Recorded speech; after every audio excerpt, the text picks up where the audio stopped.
再来看这绿竹笋是台南关庙的特产之一，也毋过今年因为春雨有落较少，这天气阁小热，所以即马已经4月中旬啊，绿竹笋线拢袂大，产量是大减。也若即个梅啊，即个嘛是共款，伫咧花期甲结果的时阵，若是落雨，这寒热变化也上过头大，所以共款是歹收成。 农民真熟手将土挖复开，规粒的竹笋就会当办出来。伫咧台南关庙梁家这带，绿竹笋栽种的面积超过500公顷，不过因为今年春天较欠雨，产量大减少。我们是有在灌溉，灌溉的就还好，有的是没有灌溉，没有下雨的话，它就不会湿润，不会湿润，它就不会长笋子。因为今年春天的雨量较少，天气较热，竹笋的采收期延后，目前是正常挖竹笋的时期，煞无竹笋通好挖，产量减少一半。没有雨水，所以今年笋子没啥笋子。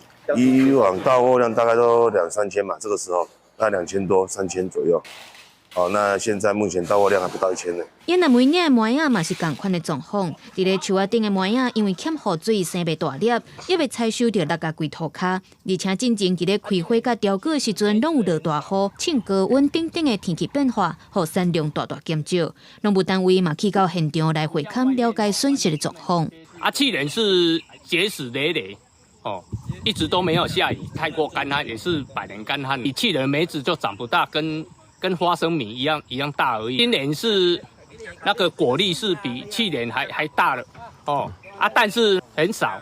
整体来讲，梅岭大概是2至3成左右了收成减少，一般来讲价销拢会称悬。不过目前竹笋的产地价销1斤大约8-90块，而且供货量减少，也阁受到有机心理的影响，目前是无解日期。面对这款的极端气候，农民看天食饭嘛是真无奈。记者综合报道。